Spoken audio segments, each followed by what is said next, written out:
Kondisi keamanan Maluku kondusif, masyarakat dan aparat diapresiasi.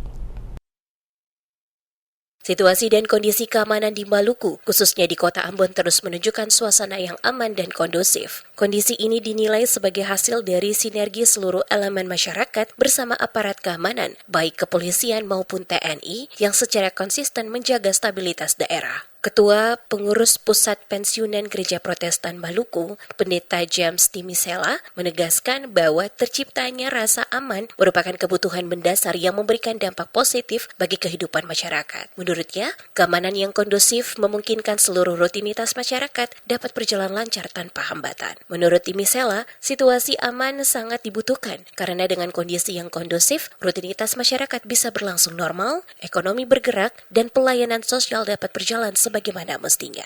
Ia juga memberikan apresiasi kepada mahasiswa dan seluruh komponen masyarakat yang telah menyampaikan aspirasi melalui aksi demonstrasi dengan damai, baik di Maluku secara umum maupun di Kota Ambon. Aksi yang berlangsung tertib tersebut menunjukkan kedewasaan masyarakat dalam berdemokrasi tanpa adanya tindak kekerasan maupun tindakan anarkis. Apresiasi juga disampaikan kepada Kapolda Maluku yang turut hadir langsung menemui para mahasiswa saat aksi berlangsung. Pendekatan humanis yang dilakukan Kapolda dinilai berhasil menciptakan komunikasi yang baik sehingga aksi berjalan dengan aman, tertib, dan lancar. Sinergi antara masyarakat, mahasiswa, tokoh pemuda, tokoh agama, serta aparat keamanan menjadi fondasi utama terciptanya stabilitas di Maluku. Kehadiran semua pihak dalam menjaga keamanan diyakini mampu memperkuat rasa persatuan serta mencegah potensi konflik yang bisa mengganggu kehidupan masyarakat.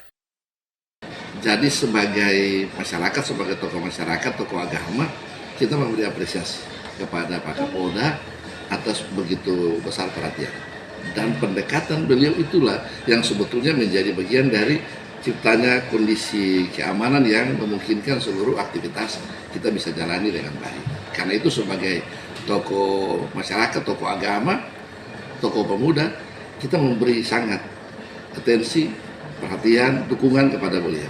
Ada saatnya beliau harus dengan sangat humanis, pendekatan-pendekatan kepada masyarakat, tetapi kalau masyarakat sudah cenderung anarkis, juga dengan kewenangan yang ada padanya, beliau juga harus bisa memberikan tindakan yang tegas, supaya orang tahu batasan-batasan di mana dia harus bertindak dan mana kewenangan aparat yang harus dilakukan oleh aparat. Lebih lanjut, Timisela berharap agar seluruh elemen masyarakat terus merawat kondisi kondusif, karena menurutnya keamanan bukan hanya tugas aparat, tetapi menjadi tanggung jawab bersama. Dengan menjaga kedamaian, Maluku akan terus menjadi rumah yang aman dan nyaman bagi seluruh masyarakatnya.